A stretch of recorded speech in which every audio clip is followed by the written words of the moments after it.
Welcome, welcome. Another good day in the neighborhood. How you doing back there, Johnny? Doing really well. Well, I think that we're going to get some nice weather this week. I think that we are almost out of the cold, and we'll have some good weather for a week before we get snow next week. Yeah, I hope you're wrong about the snow. I hate those short winter days. Oh, they last all 3 hours, You like long walks on the beach and all that kind of stuff.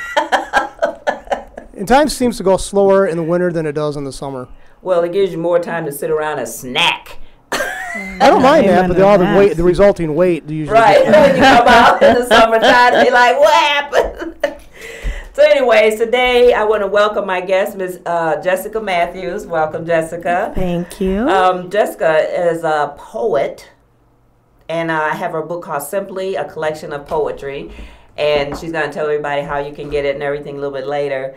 But let's talk about this book. You know, some of those poems in here I read, you know, they were kind of juicy, and other ones was some racist stuff in there. Yeah. I said, I had to like, woo. Now, this one about lack of professional teacher, I'm assuming you're a teacher. I am a high school English teacher. So we can't speak Ebonics up in here, John. Well, it's okay. It's an acceptable forum to, you know, do whatever you want to do, but I just won't grade you. It's okay. Oh, okay. Well, that's good. That's good. So tell me about this book. How did you come up with this collection of poetry? Well, I actually entered a contest to win this book. Mm-hmm. I went to a writing conference and found out about it from Ferry Hayes, who's a professor at Mott Community College.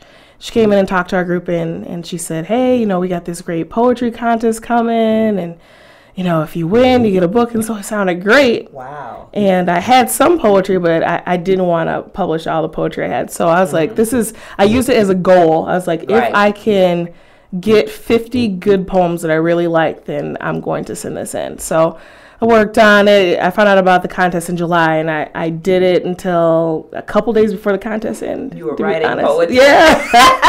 I was writing and like, I like this one. I don't like this one. You know, doing everything, editing, all those good things. Mm-hmm. And I sent it in a couple days before Halloween, and then the day before Christmas Eve, I found out I won.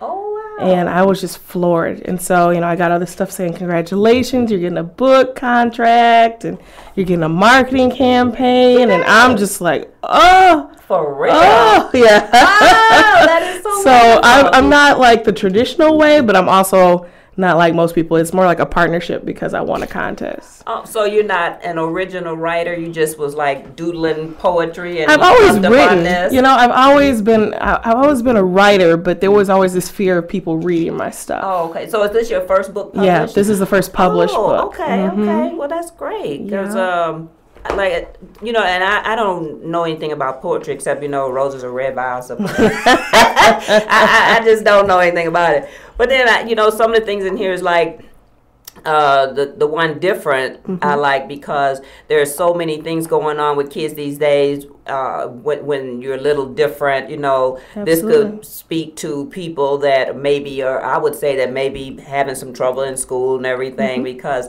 it really touched, you know, the only black girl in the class. Absolutely. You know, and that reminded me when I was down south and I went to a segregated school. Then when I came up here and it was mixed, I was like in heaven. Right. Because.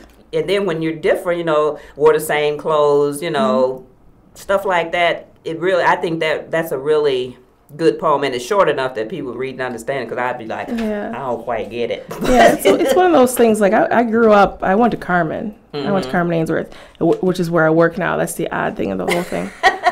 But I went there, and it was diverse compared to most schools, but it still was like about 10-12% African American when I went there. Right. So, you know, there was a good chance that you'd be the only one. So you had to assimilate in some ways, but you didn't quite fit always. Right. And so you figure everybody already got their clique. It's sort of like Grand Blanc when a lot of the black kids are moving to Grand Blanc. I think it's the phase that Grand Blanc is going through right now of how do I fit in without losing who I am completely, you know, kind of thing. And so I've always been a person to march my own drum, so it's like I'll be a little bit of this, a little bit of that, but I'm happy because I'm me. Right.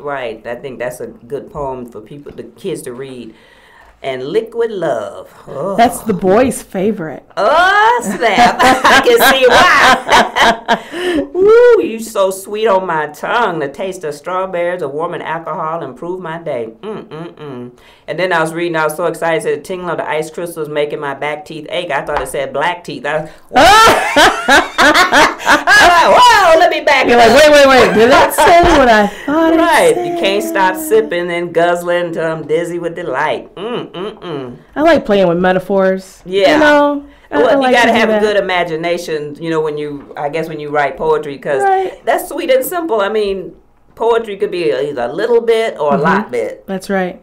And I've noticed that, you know, that when you write the really long poems, which I do sometimes, but I don't want to write a whole book of a bunch of long poems because Right. people aren't going to read them. I don't I'm just wanna being read. honest. Right, so right.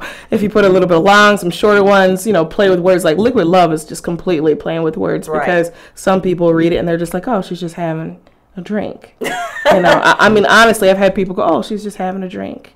And which is odd because I don't drink that much, but it's just people kind of connect with it, you know? Right. And then there are other people who read that poem and go, wait a minute, is she talking about? So yeah, I like to play with that a little bit. And then you have the one I like was The Loneliness. Oh yeah, that's a favorite of people. Now that was the most painful to write. Yeah, now this seems to tell a story. Now, is this one of your stories? I got to be honest, that's one of my stories. I can tell that it's a story. I mean, I've been through that. And then Sweetest Day, now that's just little. That's just I am anti Sweetest Day. I just think it's a waste of time. It's a Midwestern holiday. If you go down south, I found that out from my sister's husband. He was up here one time. He's like, "What is the Sweetest Day?" Oh, so it's nowhere but up here? It's a Midwest thing. The South doesn't celebrate it. No one else. It's a Hallmark holiday. And I don't see why people celebrate it anyways, because I No. figure if you with your sweetie, every day should be a Sweetest Day. Absolutely. I mean, you already have Valentine's Day. Why are we Exactly. getting greedy? We got Christmas, Thanksgiving, Yeah. you know, Valentine's There's Day. not 2 Easters, you Right. know. There's no 2 Christmas. Why do we have 2 days to quote to unquote give candy and right declare love? No, I think every day, if you're in love, every day should be a Sweetest Day. absolutely. And hashtag, you know, I know that as a pound sign.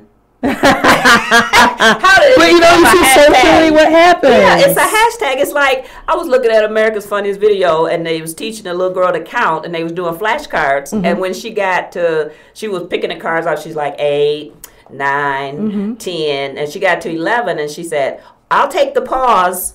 You know, Yeah. like pause sign. And they said, That's "No." right. They said, "That's 11." She looked at the camera. She's like, "It's a No, pause." right?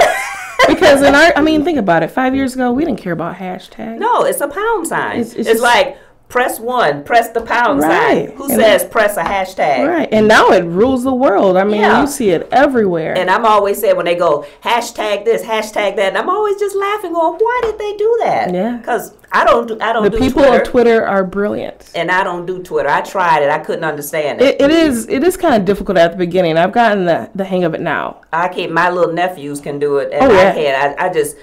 My niece is like 16 and has a Twitter site. I'm like, who you tweeting? Absolutely. I'm Yeah. like, I don't understand it. And so my sister was like, oh, that would be good for your show. So I went on, created this site and everything. Then couldn't understand it. Right. So it really didn't do me any good. Right. It was, I think I heard they're like, you know, hashtag means ideas. Oh, As is soon that as what it someone means? told as soon as someone told me that, I was like, okay, that makes sense. So if you have some idea you want to share, you put the hashtag. But then, like, when people say, see me on Facebook, and then Twitter me, hashtag judge. So that's ideal. So whether it's a person, it should be at with the, you know, the ampersand. I mean, Yeah. the at symbol, and then they put the name. That's people, but hashtag is their ideas. That's the way they keep it straight. I know it's still complicated. Yeah, that's why I closed the account. I'm not gonna lie. I closed the account as quick as I opened it. I closed it because I told my sister, I said, I don't understand. I'm reading it, I'm trying to follow it and everything. And I'm like, I just don't get it. Yeah. She's like, oh, just keep. No, I'm done with it. Right. Done. So let's talk about any of these in here that you think is like what you've gotten like the best feedback from, and then anything in here that you had people question, like, what does that mean?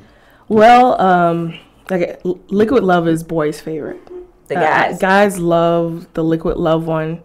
I've had people, you know, guys from work, different showings. If I do Liquid Love and I read it, guys think that's just, you know, Juicy. They love it. And I figured that one happened because of the, you know, sexual innuendos going on there. But, of course, teachers love lack of professionalism. Kids, it kind of creeps them out. I'm going to be honest.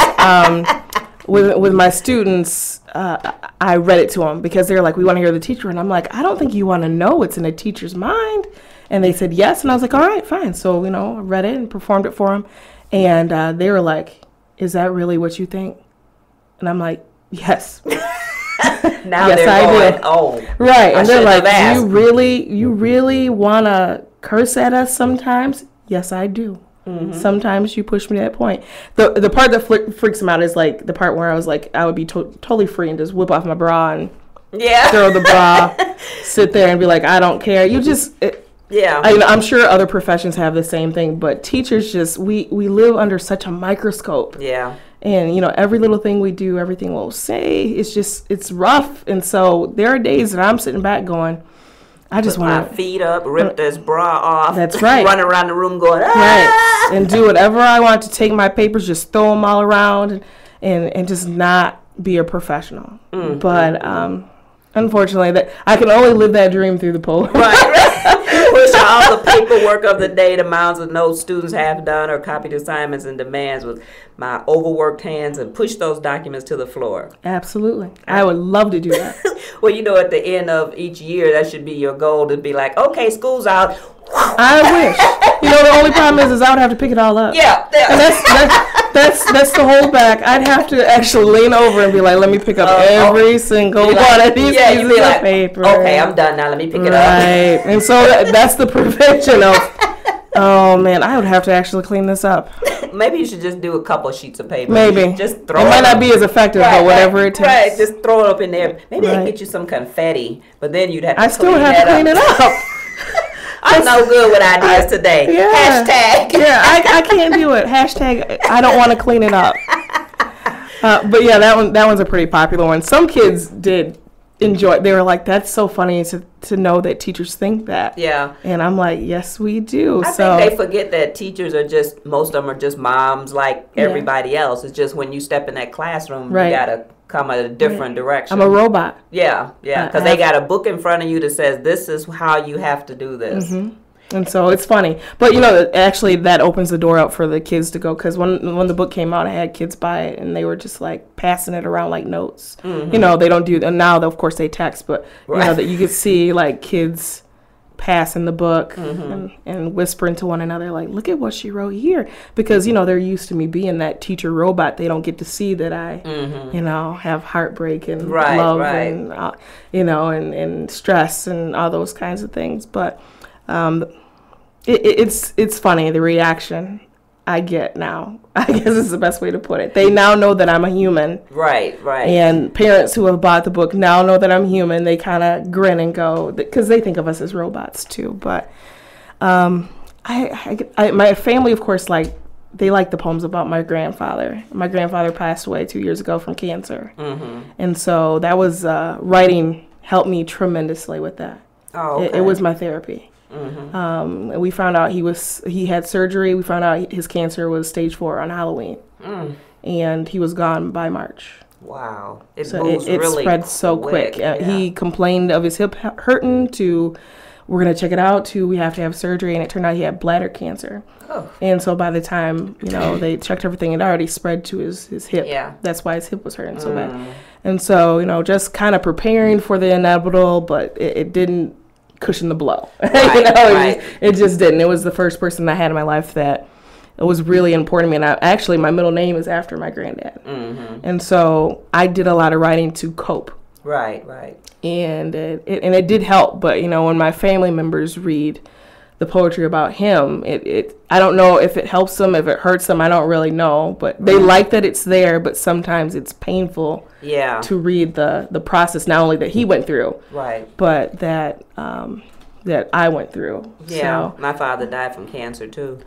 And cancer's a terrible thing. I know. God, it's a terrible thing. I hate, and now I have a sister with cancer. She's in remission, but she has to have these shots like for 3 years and take chemo pills and all that stuff. And every time I think it, like with him, he for a whole year they couldn't diagnose him for some reason. He had a quack doctor or whatever, and then by the time they diagnosed him, it had already started spreading. Yeah, and so we got to spend a little time with him because he lived down south. And then my sister's cancer was just like a fluke. You know, she's complaining about back hurting, and they was like treating her for muscle spasms. Yep. And then by the time they did the MRI and everything, she had like a tumor, and it ended up being multiple myeloma. So, you know, it's just, I hate cancer. I know that's right. It's one of them things that, you just know. And almost everyone goes through it at one point in time. And, you know, I had people who read those parts and were like, I totally understand what you're talking about. Because, you know, cancer is like, sometimes there's those people who are survivors, so they they cheer it, you know, power to them. Yeah. But it can just take you so quickly. Yeah. I was amazed at how it changed my granddad. I was just like, wow, but. They whittled down to nothing. Yeah. Or, you know, one of my best friends had it. She had pancreatic cancer. And from the time I found out and the time she passed, it was like 2 weeks. Right. And I didn't even know she had it. I just happened to come over to visit. Our house was full of balloons and stuff. And I was like, oh, whose birthday is it? And she's like, oh, I've been sick. I'm like, and nobody told me? And then 2 weeks later, she was gone. Yeah. I was like, what? And the lady that I had last week's show, she had cancer. Her husband had cancer. Her niece had cancer. Wow. And like 3 or 4 of her friends has cancer now, or going through cancer, you know, and it was just like, when I was reading her book, I mean, it's like a dictionary, encyclopedia of things to do, and, you know, her story of having cancer, then all these references and all that, and I just, some of the stories, they make you cry. Absolutely. You just be like, oh my God. Yeah, it's too much. It's too but much. It's good for people to write about it, though. Yeah. At least, I think it lets people know they're not alone. And, you know, whatever information you get out, whatever style, you know, mine with the poetry was just going through the whole grieving stage. And I've had people come to me and say, you know, it's really brave to put your grieving stages out there for everybody to read. Yeah. And, you know, I told people, I'm like, this was my therapy. This was my way of healing from the whole event and, you know, letting go of some of the things that I had so I was able to move on. With this being your first poetry book, do you think you'll be writing more poetry, or do you think you're going to write an actual book? Well, I'm working on a second poetry collection right now. The title of that one's going to be Intimacy. And the reason why, see, everybody always see, I chose the word intimacy because in our society, unfortunately, we already put like intimacy always has to equal sex. Yep. But you can be. Of course, that has to be part of it. But of course. But there's an intimacy within like family and with your city. Like I've been really working on getting to know Flint. Are you not from Flint? I'm from Flint, but it's just like there's a lot of things I think that I didn't take the time to embrace. Like downtown Flint right now, it's just phenomenal.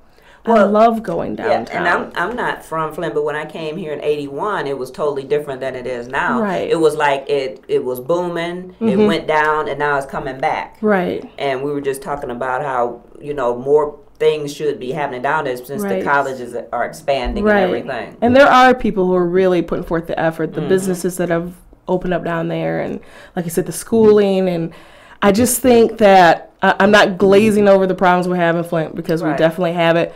But if more people would put energy into putting good things into Flint, we would be better off. Right. I think that too many people want to sit around and bash it. Yeah. And, oh, I'm running away, I'm this, and this. Okay, you can choose to run away, but at least say something good about Flint. Yeah. When people say things. I mean, I tell people all the time, yes, you know, we have our issues.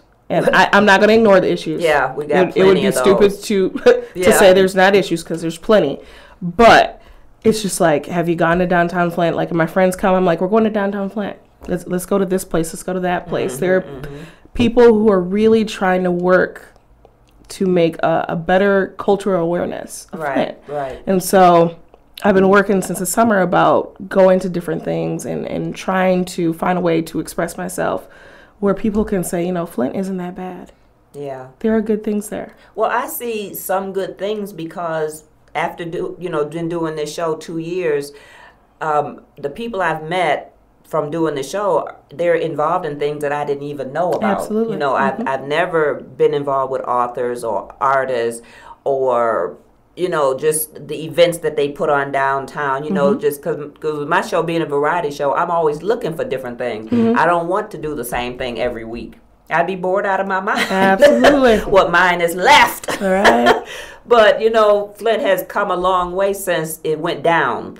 And when I go down to Ann Arbor, to that campus, and you go through downtown Ann Arbor, I mean, you can just live downtown. There's so much to do. That's what I would like to see here. Right. But, you know, the thing that overshadows that is when everybody's going around shooting each other. Right. Because you don't want to walk around downtown. It's like the pending gloom of everything. You want to just ride through real fast, be like, that's that, you know, sightseeing. Right.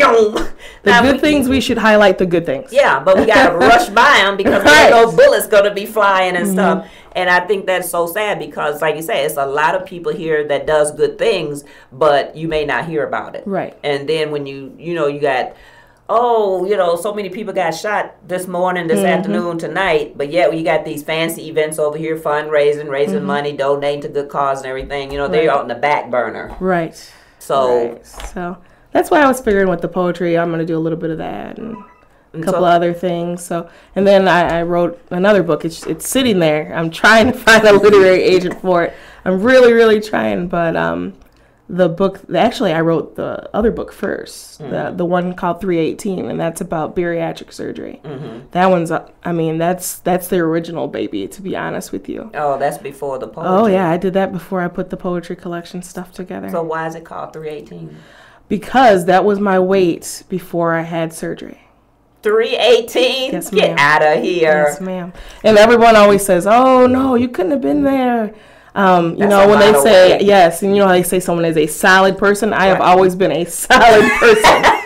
So I could carry 318 how other people could carry like 250. So you didn't really look. No, I didn't look at, but I mean the facts were the facts, and so I named it 318 because I need to accept where I was. Right. I need to, as hard as it is sometimes, because people ask and I'm like, okay, I was 318. And they're like, what? Are you kidding? I know.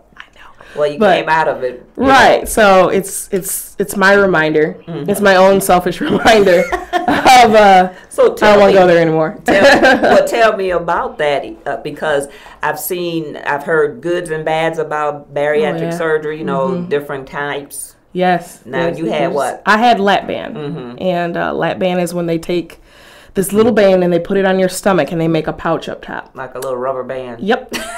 And I can increase it and I can decrease it, whatever. You can move it. They have to fill it. I won't even get on the horrors of how they fill it. I saw it on TV. I watched stuff because like it freaks people out when I'm like, oh, this is what they do. To me, it's no big deal, of course, because I've gone through it, but. They put the little band on there so you eat a smaller amount of food and it filters through your system slower. The difference with mine is it's reversible. So if I ever wanted to take it out, I could. But there's the lap band / realize band, which is gastric banding. There's the sleeve now where they take half of your stomach. And then there's the biggie one, the big gastric one. They take the majority of your stomach and they leave you that little pouch. Yeah. My doctor and I flat out, I wanted the lap band anyway. I wasn't ready for those kind of things. And, no, the band was, tough enough. But when I went in, the doctor said, yeah, that's the best fit for me for my age. And even though I was 318, like I said, I looked healthier than what I was. So, I made that decision to do it in November. And then I got it done the summer, June 15th, I think is when I had it done. So it's been 3 years. Oh, okay. Yeah. So how long does that last? Like you say, you can... Stays as long as I want it, forever, if I want it. So is that the band is actually still in there? Oh, yeah, so it's in my stomach. When you do x-ray, you see that little... Yeah, you can see it. I laugh because I have a screw in my hip from having polio. And every time I see that x-ray, I just crack up like, it's a screw right there. Yep. It's the band goes in your stomach, then there's this little cord that kind of wraps around. I have a little thing near my belly button where there's a port, and that's where they fill it. And, if they take things out or put things in, is there. So I did have an x-ray one time, and they freaked out. I'm like, no, you swallowed something. My Band-Aid girl, oh, you didn't tell us, because I didn't think of it. It was right after I had the surgery. Right. And I was like, yeah, so I do have to warn them and say, hey, I have a device in my body. But it's not anything that will set off alarms or anything. No, Because that's what they asked me about my hip. And I said, well, it's a screw in there, and I can't tell you if it's plastic or metal. Right. But you can see it on the x-ray. No alarms, just all plastic, and the filling is saline. So now, do you feel it in there? Like, do you feel an object in your stomach, or you don't feel anything? Not anymore. Did you at first felt like something at was first there? It was just like, wow, what is that? It was this pressure. Around like. And the port is kind of weird. If I want to creep kids out, I can't have them pushing my stomach, and you can feel the port. Oh. And so there's this little hard, I don't want to say plastic, it's softer than plastic, under the skin? But it's under my skin, and you can feel it near my belly button. So I've had, kids ask me about it. I'm like, hey, put your finger here, push, and you can kind of feel it. Oh. But you feel it only like when you're eating and you're getting full. Mm-hmm. When I get full, I know I can feel it, and I'm like, okay, I need to stop. Right. And that's it. Have you had any problems with it? Like, when I watch the shows when they have the gastric bypass, they'll drop all this weight, and then like it'll all come back twice as big. Oh my gosh, it can. I personally, and this is just my little disclaimer on this, I personally have not had major issues. Mm-hmm. Do I know people who have? Yeah. Well, I know a lady in Detroit died from it. She was on the city council, and she died from that. You have to take care of yourself. Yeah, I think they said her band came loose or something. It can come loose. It can slip. Mm-hmm. But part of it is if you don't do what they tell you to and you don't eat right, it moves the band. It's one of those things. If you choose to do this, it's a lifestyle. Right. And unfortunately, so many people just do it to get skinny, and that is the worst. Go right back. Yes, it is. If you go back to the former you and make those mistakes, you're going to have problems. Oh. There's no other way to put it. So, when you do this choice and you're like, hey, you're going to do it, it's not a quick fix. They tell you that all the time, and I totally 100% agree with them. It is not. There are days that I really want those things I can't have anymore. Want some chocolate cake. It's just, and I'm not, and please don't think I'm a saint, because I'm not, because I will have cake sometimes. I'll have ice cream sometimes. I can't have as much as I used to, but I can do it. But there are certain foods that my band doesn't like anymore, so I just can't eat them anymore. Like a hamburger. Spicy stuff. I can't do the spicy like I used to. I used to just do all kinds of sauce on stuff. Yeah, and I can do the hot sauce a little bit. But I probably have to mix it with a little something. And so, like, getting a hamburger with the bun and all that, I cannot. Hamburgers are my nemesis. I can't do a hamburger anymore. You can do it without the bun, or you just can't I can eat ground meat if it's chopped up and it's small and things. Or maybe we need to blend it. But it's the blending. Yeah, right. I need to just drink it. Don't tempt me, because I miss Whoppers so much. Oh, I tell people all the time, I'll go by Burger King and smell that smell and go, oh, I miss you so much. Oh. It's something about the combination of the bread and the meat. My body doesn't like it. Thicker pastas sometimes, my body doesn't like it. It'll hurt, and it gives me a little sign like, don't do this again. Oh. And so once I get that little sign, you done. I give it up. I won't do it. I'm like, why would I keep putting myself in a difficult situation? So if you go out to eat, or when you cook, you automatically have to know, like, a diet plan. You're like, I can't have this, can't have that. Right. You can have salads. Oh yeah, in the salad thing. The thing with being a lap band person is you always have to eat protein. Protein is like your buddy, so you gotta have like chicken, fish. Didn't really eat fish before. Now I have to eat it. I suck it up.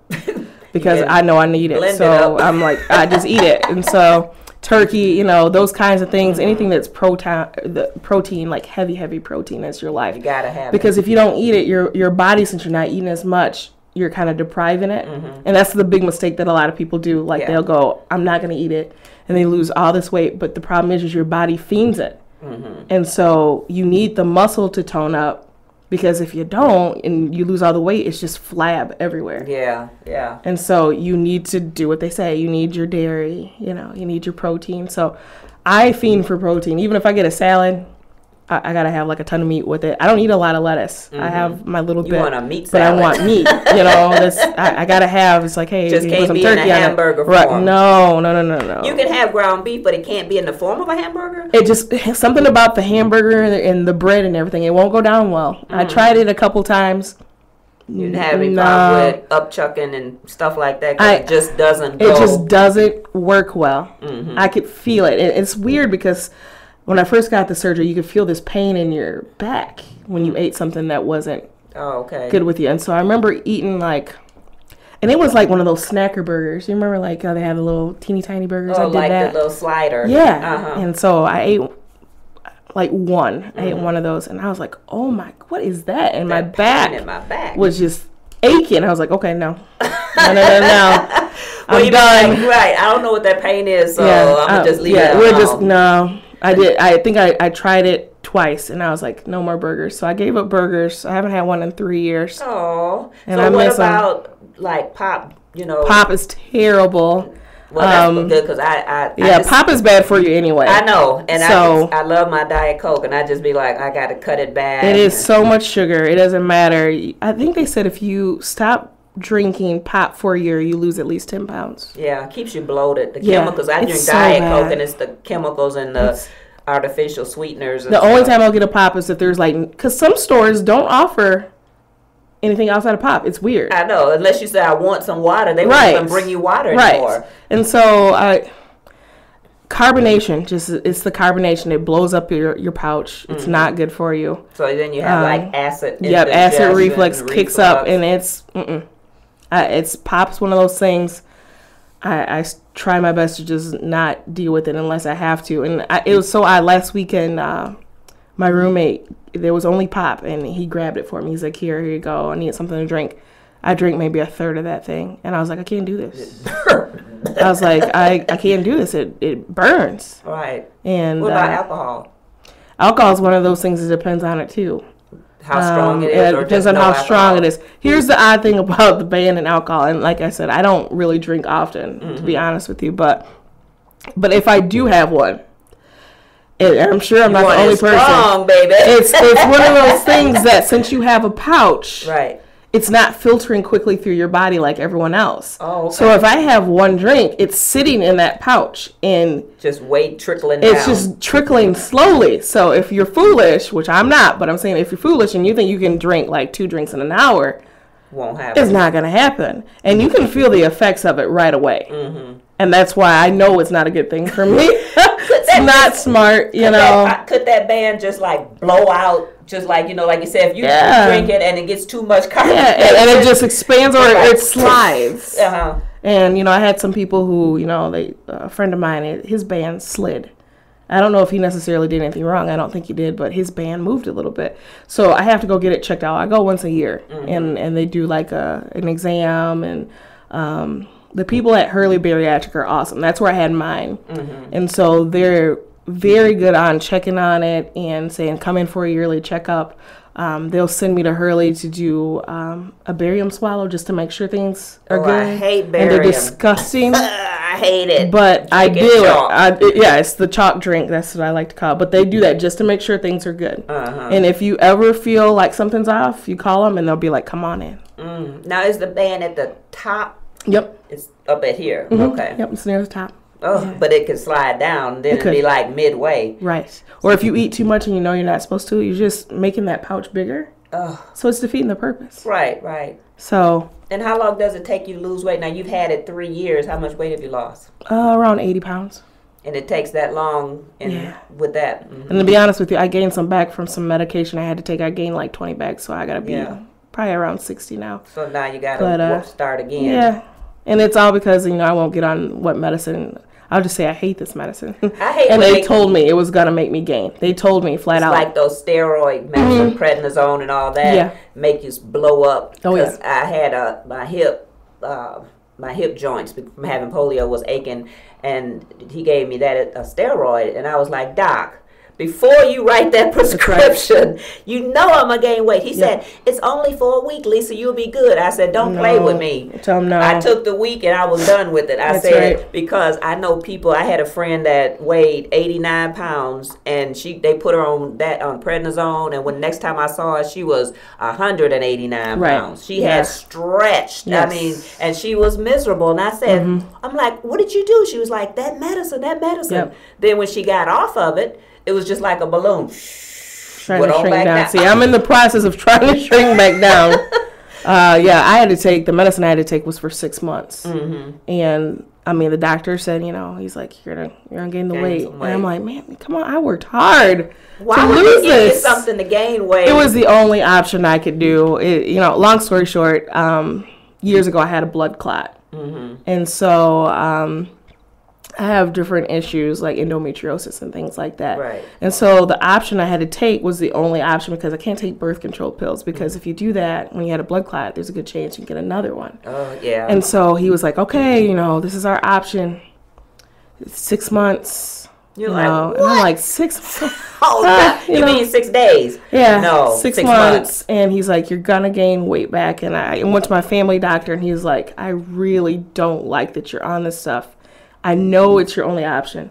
He's like, but Jessica, you have to deal with the fact that you're going to gain weight. Mm. And so, I'm getting these shots and I'm like, and I just literally, it's not from my lack of effort, not from me changing my diet.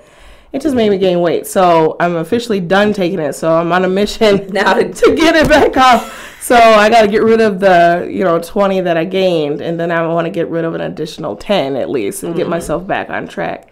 So but I'm not mad about that. It's like, what can you do? Right. So what's your goal weight for the surgery? Oh, I had always said, I remember I told them 180 would be okay with me. I don't want to be super skinny. Mm-hmm. Because I'm not built to be super skinny. Yeah. My body type. You be looking like Oprah when she lost all the weight. Right, and it was not healthy. I don't want to look like a bobblehead, That's what she reminded me. Her head was too big for that little body. I don't want that. I just, my main thing is I wanted to be healthy. Right. And I had a lot of things that were little signs to me that I knew I had to get healthy. The blood clot was one. I've had a tumor before. I've had all these different things that just kept coming. And when I made that decision to have the surgery, it was because I was like, I'm sick of being sick. Yeah. And then you start worrying about what's happening with your heart. Right. Because when you gain weight, you're putting the pressure's on your heart. And, there's just so many diabetes started to pop up in my family. Yeah, well, my family, it runs rampant. Yeah. So and everybody have to watch out. Even my sister with cancer, she was not even the typical person to get it. She got diabetes first and then cancer. I said, they just double did you. Yep. That's it runs on my dad's side of the family. It runs rampant. Yeah, cancer. And I was just like, I was like, at least you gotta if I head it off in the past, right? If right. it happens, it happens. There's nothing I can do. But if I'm taking the steps, even though I'm totally aware that lap band was a drastic step, but I just knew I just couldn't live the way I was anymore. Right. I couldn't do it. And you feel a whole lot better. Yes. And now you can write New books. person. Yeah. I don't know. See, I don't know if I would have been able to write books and talk on the radio and things like that. I'd have been too shy. And then people, people always stare at people that's overweight. That's right. They stare at everybody. I mean, absolutely. I just get sick of people like, you got a question? Yes. You want to say what? Right. What now? What's the issue? Right. Yeah, but at least I'm comfortable within myself now to. Yeah. And that's what matters. Things. That's what matters because I know I'm very shy and people don't believe me. Tell them, Johnny. Is she shy? Yeah, to a certain degree, she really is. I know that's shocking, but in certain ways, she is. See, I tell you, I'm a really shy person, and nobody believes me. Like, please. It's easy to be open in front of the mic, right? Right, but put me in a crowd of people I don't know. Yeah. I'm terrified. Totally understand. And that's why a neighbor was like, well, you get invited to all these different events and you don't go. I said, I always had to go by myself. Mm-hmm. And even though I may get there and know a couple people, it's getting through the front door. Yes. I get up there and I'm just terrified. I'm driving and I'm terrified. And when I get there, I'm more terrified until I step inside the door and maybe see somebody I know. Because it's like, I don't know what to say. I'm known to say the wrong thing. Right. I go in with a big crazy grin on my face. And they're like, why is that woman smiling in the corner? What is she doing? Look, we're at a funeral. What's she smiling? But I'm just like, well, you just I think I was shyer when I was heavier, though. I was definitely, I was not as outgoing as I am now. My, it's funny, my mom always will be like, you ain't never home. She always says, you're never home. Right, I'm like, wow. And when I think about it now, 5 years ago, I would always be at home. Mm-hmm. I was not going anywhere. It just, I didn't want to deal with the things you were talking about. People are just whispering so mean and looking and whatever. And they put you on a defense and then they wonder why you act like you act. Right. Be like, because I'm about to punch you in the face. Right, because I don't want to make a scene. I can't get locked up. I'm a teacher. I can't get locked up. I don't want to be in there teaching class. Right. So now it's, gosh, I do, all kinds of things now, which is great. Yeah, I'm glad that worked out for you because, like you say, it could have been either so right or it could have gone so wrong. Yeah, and that's why I wrote it, because I'm like, and I don't paint a picture like everything is perfect, because it's definitely not. I have bad times, you know what I mean? Because you want a burger. Yes. The burger thing, and you go through so many changes with your body rebels. That's the funny thing. Like, your body's like, what are you doing? Right. It's going to tell you. And so it fights you. Yeah. And so there were times where, like, I wouldn't be hungry. Then there were times I am hungry. I remember breaking out in acne. And I was like, what is this all about? Like, I was a teenager all over it again. And my doctor was like, no, this is, your body's fighting you. It doesn't like what you did. Oh, my goodness. And so I went through this acne phase. Oh, man. And all these, I'm like, are you kidding me? Yeah, a big zit in the middle of my nose or something. And it's, I write about all the bad stuff, too. People need to know. But, I like to say the good things for those who are considering it. Right. Or, I mean, even if you're not doing the lap band, if you're just like, man, I'm struggling with my weight. Well, it's good to have the information. Right. Because, especially from a person that's been through it, like you say, there are goods and bads. Mm-hmm. So you can tell both sides of it. I mean, like you said, you've had some good, some bad. But overall, it was good for you. Oh, yeah. Best decision I ever made. It would be like, I'd do it all over again. I would. I have no regrets. I would absolutely do it. Again, I have no regrets in what I decided to do. Yeah, I think one of the main things is that you lose the weight slowly and it stays off longer. Oh, that's the key. Because when I watch the shows where the guy do the gastric bypass and they start dropping weight, I mean, as soon as they come out of surgery, they done drop 60 pounds. Yeah. I'm like, what? Oh, yeah. They laying in bed recuperating. I done dropped 30 more pounds. What? And then, 6 months later, they're overweight again. Mm-hmm. Plus. Because if you don't do what they say, if you don't make that decision, it's coming back. It's coming back whether you like it or not. Yeah, it's like, you want to act ugly? I'm coming back. If you're not going to make the change. And I know people who have had like the major surgery and they're right back to heavy. But you know what I don't understand? It's kind of funny but not funny. I always say, like, they'll have the surgery, then they'll have the skin removal surgery when they're all nice and thin. Mm-hmm. A year later, they're that big again. You're like, it stretches out. Your skin doesn't, your skin can only do, it's amazing how skin works. Yeah, I got to tell you that. I was watching a show, this lady in England had lost so much weight and they took like 40 pounds of skin off of her. And, then we see her, somewhere down the line where she started to come back. And I'm going, didn't that hurt to stretch all that back out? I mean, you would think you'd feel it. Right. I mean, you would think that something would tear or something, that they've taken 40 pounds of your skin off and now you put it all back on. I just would think I wouldn't want to go through. I mean, here's a weird thing. Like, lap band was covered by my insurance, but to have skin removed is not. Wow. So if you choose to do that, that's cosmetic. That's cosmetic. And you have to do it yourself.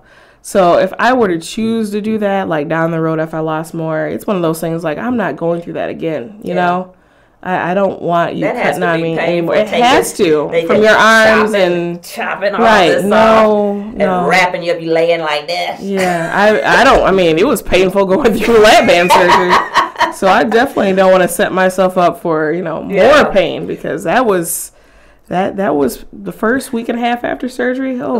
It was not a fun time. Especially right in your middle. Yeah. When you have to bend. You do so much with your middle section of your body. When you bend, you get up, you sit down, you're like, damn, I didn't know that hurt so bad. I had to walk every hour. Ooh. They were like, you have to walk. And you're like, and they said someone has to be the villain.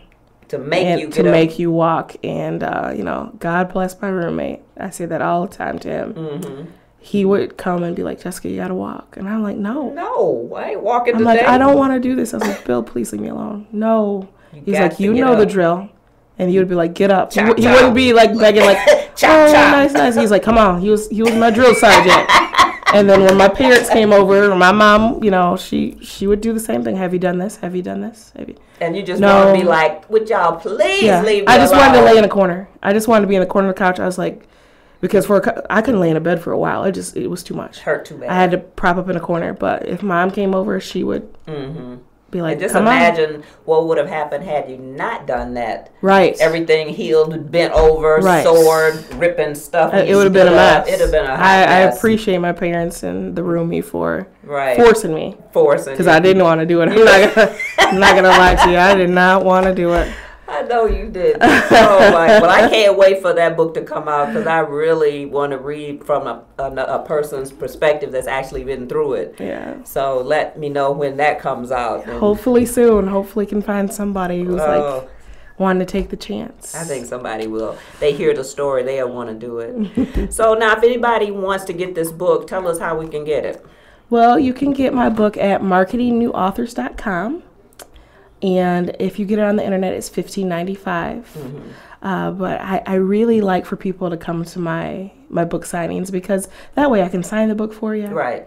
And so I try to schedule at least one a month.